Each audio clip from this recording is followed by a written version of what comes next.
आरोपी पिछले 25 से 30 दिनों से उस इलाके की रेकी कर रहे थे और तीनों आरोपी ऑटो रिक्शा से बांद्रा ईस्ट शूटिंग स्पॉट पर आए थे। सूत्रों ने बताया है कि बाबा सिद्दीकी पर गोली चलाने से पहले तीनों कुछ समय वहीं पर उनका इंतजार भी कर रहे थे। पुलिस को शक है कि आरोपियों के साथ कोई और भी था जो लगातार जानकारी मुहैया करवा रहा था। बाबा सिद्दीकी की जो मूवमेंट है उसकी एक एक अपडेट शूटर्स को दे रहा था। तो बाबा सिद्दीकी मर्डर मामले में लगातार खुलासे हो रहे हैं। एबीपी न्यूज आपको एक एक जानकारी दे रहा है। चलिए आपको बताते हैं कि अब तक बाबा सिद्दीकी मर्डर केस में क्या क्या हुआ है और जांच किस तरीके से आगे बढ़ रही है। 2 संदिग्ध आरोपी गिरफ्तार किए गए, इन्हें कुछ ही घंटों में गिरफ्तार कर लिया गया था। तीसरे आरोपी की तलाश जारी है और क्राइम ब्रांच और मुंबई पुलिस में लगी हुई है। वहीं क्राइम ब्रांच इस पूरे मामले की जांच कर रही है। पूरी रात पूछताछ होती रही, संदिग्ध आरोपियों से पूछताछ हो रही है और उनसे जानने की कोशिश की जा रही है कि ये जो घटना है इसके तार कहां से और किससे जुड़ते हैं।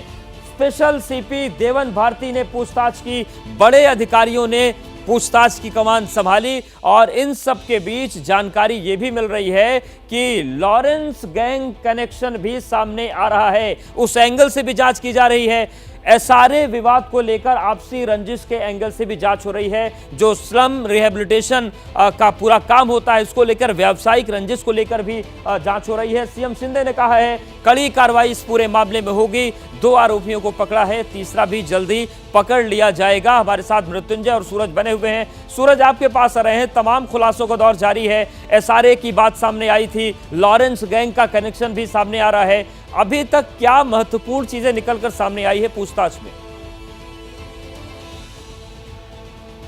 देखिए, मैं आपको पूरी रात की बात बताता हूँ। रात करीब 12 से 1 बजे के आसपास दोनों ही आरोपियों को इसी जगह पर लाया गया जहाँ पर मुंबई के special police commissioner Deven Bharti, Mumbai crime joint CP Lakshmi Gautam, additional CP DCP, इसके साथ साथ एनकाउंटर स्पेशलिस्ट दया नाइक और तमाम जो बड़े क्राइम ब्रांच के अधिकारी हैं, उन्होंने आरोपी से अपने हिसाब से पूछताछ की और उससे समझने की कोशिश की आखिर वो लोग हैं कौन, आखिर ऐसा क्यों किया।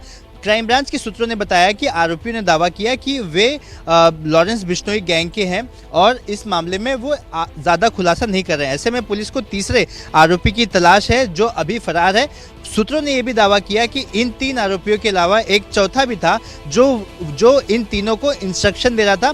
तीनों ही आरोपी करीब 25 से 30 दिन पहले बॉम्बे आए थे। बॉम्बे आने के बाद उन्होंने इस पूरे इलाके की रेकी की थी। रेकी करने के दौरान उन्होंने ये सब पता लगा लिया था कि कौन कब आता है, किसके साथ कितने लोग रहते हैं, कौन सा रास्ता किस गली से गुजरता है। तो तमाम चीज़ों की मिनट टू मिनट और बारीकी से जानकारी इनके पास थी। जिसके बाद ये तीनों ही आरोपी कल ऑटो रिक्शा से स्पॉट पर पहुंचे थे और करीब 25 से 30 मिनट तक इन्होंने इंतज़ार किया फायरिंग करने से पहले। फायरिंग करने के बाद ये भागने की कोशिश की, लेकिन एक पकड़ा गया, थोड़ी दूर पर दूसरा पकड़ा गया, वहीं पर जो तीसरा आरोपी था वो भागने में कामयाब हो गया। पुलिस को फिलहाल तीसरे आरोपी की तलाश है। 12 से ज़्यादा टीमें बनाई गई हैं। मैं आपको दोबारा दिखा दूं, ये वही टीम है क्राइम ब्रांच की। आप देख सकते हैं इसी जगह पर उस आरोपी को रखा गया है। कुछ समय बाद आरोपी का मेडिकल कराया जाएगा, जिसके बाद उसे हॉलिडे कोर्ट में पेश किया जाएगा। आज रविवार है, इस वजह से हॉलिडे कोर्ट चलता है। तो हॉलिडे कोर्ट में आरोपियों को पेश किया जाएगा, जहां पर पुलिस पूछताछ में और क्या कुछ उन्हें मिला है, क्या जांच करनी है, इन तमाम चीज़ों की जानकारी कोर्ट में रखेगी और आरोपियों की कस्टडी की मांग करेगी।